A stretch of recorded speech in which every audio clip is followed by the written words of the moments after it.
जय श्री राम। जय हनुमान। अभी आपने देखा होगा रामनवमी निकली है और रामनवमी के बाद आज पूर्णिमा का मतलब आज राम भक्त हनुमान जी के जन्म उत्सव का समय है। बोलो पवन पुत्र हनुमान की जय हो। आज तुम्हारे को सतरुद्र संहिता में जो कथा है शिव जी के दुर्वासा अवतार तथा हनुमत अवतार का वर्णन, उसको ध्यान से सुने और अपने परिवार को भी सुनाए।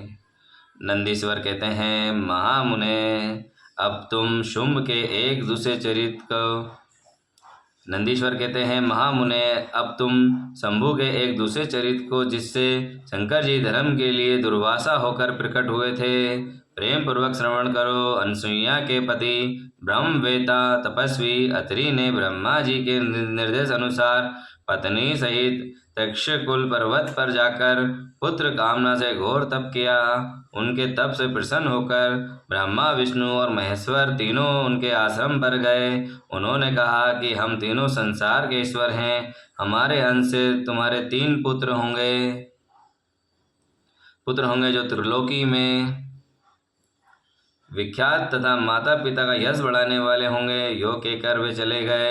ब्रह्मा जी के अंश से चंद्रमा हुए जो देवताओं के समुद्र में डाले जाने पर समुद्र से प्रकट हुए। विष्णु के अंश से श्रेष्ठ संन्यास पद्धति प्रचलित करने वाले दत्त उत्पन्न हुए और रुद्र के अंश से मुनिवर दुर्वासा ने जन्म लिया। इन दुर्वासा ने महाराज अम्बरीषि की परीक्षा की थी। जब सुदर्शन चक्र ने इनका पीछा किया तब शिवजी के आदेश से अम्बरीषि के द्वारा प्रार्थना करने पर चक्र शांत हुआ। इन्होंने भगवान राम की परीक्षा की। काल ने मुनि का वेश धारण करके श्री राम जी के साथ ये शर्त रखी थी कि मेरे साथ बात करते समय श्री राम जी के पास जो कोई आएगा उसको निर्वासन कर दिया जाएगा। दुर्वासा जी ने हट करके लक्ष्मण जी को भेजा। तब श्री राम ने तुरंत लक्ष्मण जी का त्याग कर दिया। उन्होंने भगवान श्री कृष्ण की परीक्षा की और उनको श्री रुक्मणी सहित रथ में जोता। इस प्रकार दुर्वासा मुनि ने अनेक विचित्र चरित्र किए। मुने अब इसके बाद तुम हनुमान जी का चरित्र श्रवण करो। बोलो पवन पुत्र हनुमान की जय, राम भक्त हनुमान की जय। हनुप रूप से शिव जी ने बड़ी उत्तम लीलाएं की हैं। विप्रवर इसी रूप में महेश्वर ने भगवान राम का परम हित किया था। ये सारा चरित्र अब सब प्रकार से सुखों को दाता है उसे तुम प्रेम पूर्वक सुनो। एक समय की बात है जब अत्यंत अद्भुत लीला करने वाले गुणशाली भगवान शंभु को विष्णु के मोहिनी रूप का दर्शन प्राप्त हुआ। तब वे कामदेव के बाण से आहत हुए कि तरह शुद्ध हो उठे और उस समय उन्होंने उन परमेश्वर ने राम कार्य की सिद्धि के लिए अपना वीरपात किया।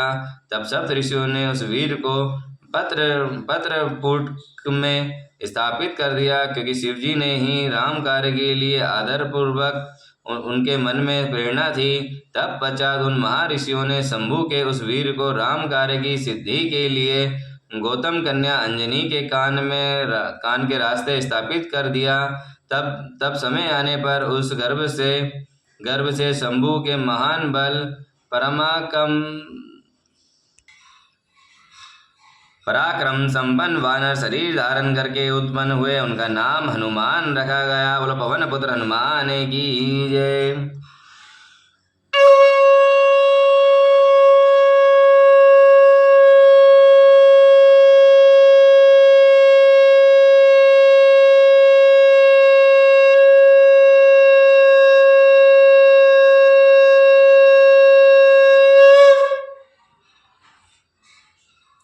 उनका नाम पवन पुत्र हनुमान रखा गया। महाबली कपीश्वर हनुमान जब शिशु ही थे उस समय उदय होते हुए सूर्य बिंबा को छोटा सा फल समझकर तुरंत ही निकल गए।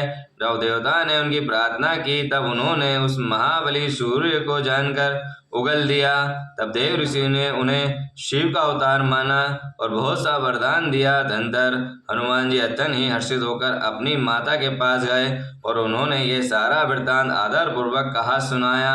माता की आज्ञा से धीर वीर कपि हनुमान ने नित्य सूर्य के निकट जाकर उनसे अनायास ही सारी विद्याएं सीख गई और तदंतर रुद्र के अंशभूत कपिश्रेष्ठ हनुमान जी सूर्य की आज्ञा से सूर्यास्त से उत्पन्न हुए सुग्रीव के पास चले गए। इसके लिए उन्हें अपनी माता से भी आज्ञा मिल चुकी थी। तदंतर नंदीश्वर ने भगवान राम का संपूर्ण चरित्र संपेक्ष वर्णन करके कहा, मुने इस प्रकार कपिश्रेष्ठ हनुमान ने सब तरह से श्री राम जी का कार्य पूरा किया, नाना प्रकार की लीलाएं की और असुरों का मान मर्दन किया, भूतल पर राम भक्ति की स्थापना की और स्वयं ही भक्त ग्रहण होकर सीता राम को सुख प्रदान किया। वे रुद्र अवतार ऐश्वर्यशाली हनुमान लक्ष्मण प्राणदाता संपूर्ण देवता के गर्भहारी भक्तों का उद्धार करने वाले महावीर हनुमान सदा राम कार्य में तत्पर रहने वाले लोकों में रामदूत नाम से विख्यात दैत्यों के संहारक और भक्त वत्सल हैं। तात इस प्रकार मैंने हनुमान जी का श्रेष्ठ चरित्र जो धन कीर्ति और आयु का वर्धक है तथा संपूर्ण अभीष्ट फलों का दाता है तुमसे वर्णन कर दिया।